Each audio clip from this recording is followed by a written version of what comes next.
ready to go. Okay. Hello, everybody, and welcome back. And all you new people out there, go ahead and subscribe. It's free, and we do appreciate it. Today's video is going to be about ultrasonic cleaners. If you're buying an ultrasonic cleaner, there's a couple of things you look for. You look for how good a job does it do. That's the most important thing. Does it do a good job, and can you save your carburetor with that cleaner? Second thing you look for is how expensive is it. So a cheap cleaner that does a great job really fast, that's the holy grail. I've got a Harbor Freight that I've been using for about 6 months, 8 months now, and it does an okay job.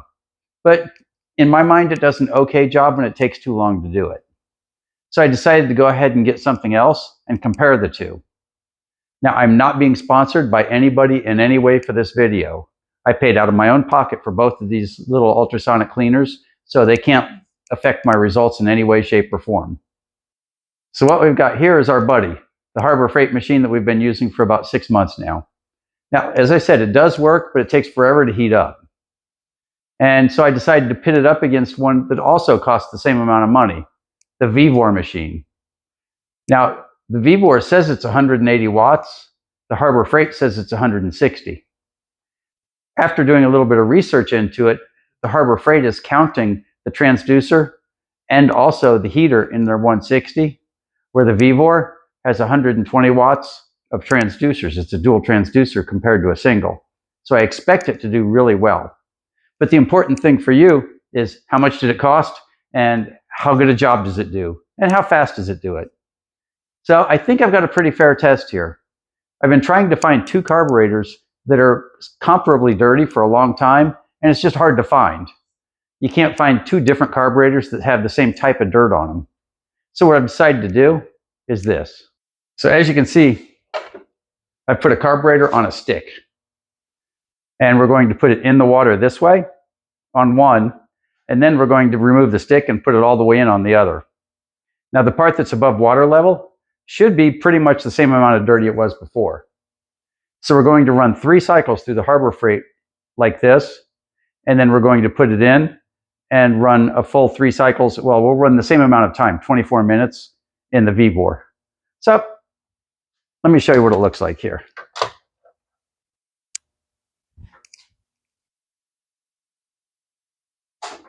As you can see, we're halfway in, halfway out, but it'll be pretty easy to note. And I decided to also add a couple of spark plugs to each one, just to see how it works on something that's been cooked on pretty good.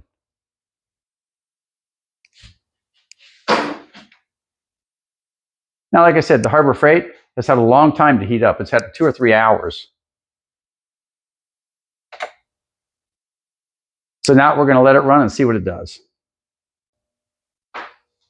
Okay, we've been through 1 cycle so far, and you can see dirt breaking up at the bottom. So it looks like the little Harbor Freight guy is doing its best. So now we've turned it on for another cycle, and we'll come check on her again in a few minutes. Okay, we finished the 2nd cycle, and we're going to do this one more time. It's been 3 cycles. Let's see what we've got. This ran a total of, I suppose, 24 minutes. Now the plugs, they don't look particularly good, but when I wiped the end, it wiped off really easy.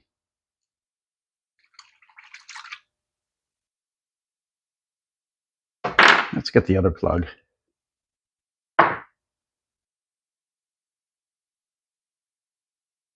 Okay, there doesn't appear to be a whole lot of change on that.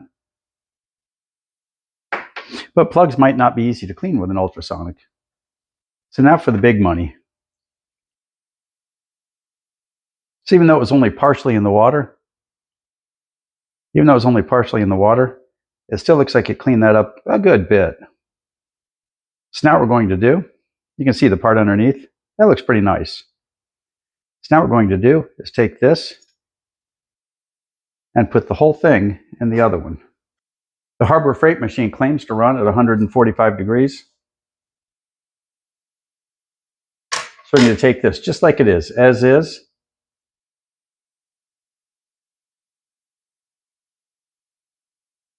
Okay, we've still got the dirt along the top, it's pretty stuck.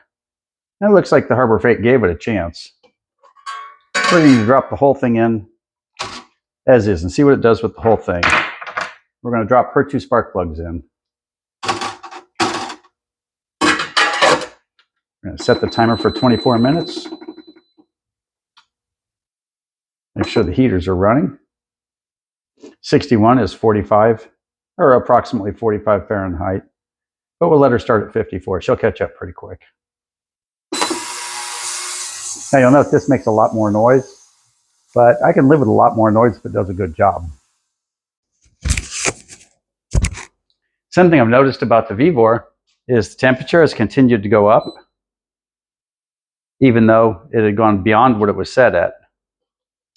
So that's not a good thing. We might have to take this one back. So let's see what we've got. Follow the same procedure we followed with the other one. Shake it off a little. I'm still seeing some little dirt in the cracks here, but it's a whole lot hotter than it was before. I'm seeing little dirt in the cracks, and it's wiping off pretty easily.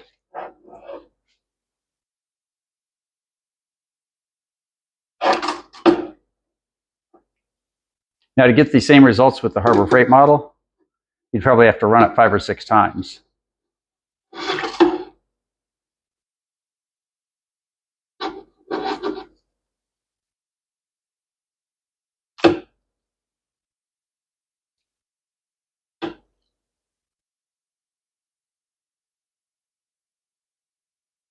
And we've got what we call a new carburetor.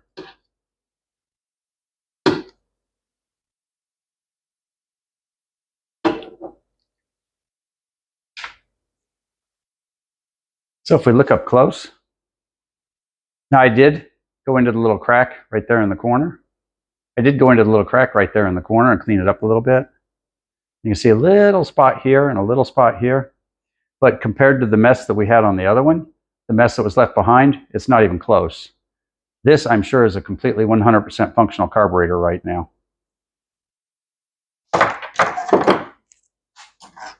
Let's take a look at our spark plugs and see how they came out. Now, I didn't think a ultrasonic would do well for a spark plug, and we were right, it didn't. All we did was probably ruin spark plugs doing that. Well, I loved my little Harbor Freight cleaner, and the Vevor just beat it. It beat it badly. Now, it's all about bang for the buck. These are about the same price. I think I paid $1 less for the Vevor than I paid for the Harbor Freight, and it heats up faster. And when I say faster, I mean like a lot faster. And it does a better job cleaning. It's just not even close. So if you're thinking about it, don't think about brand names, don't think about labels, think about what you really need. You need speed, you need a good price, and you need something that does a really good job. The Harbor Freight lost this round, which is a shame because I like Harbor Freight. Well, thanks for watching, and remember, all you new guys, go ahead and subscribe. It's what we work for. We'll talk to you later.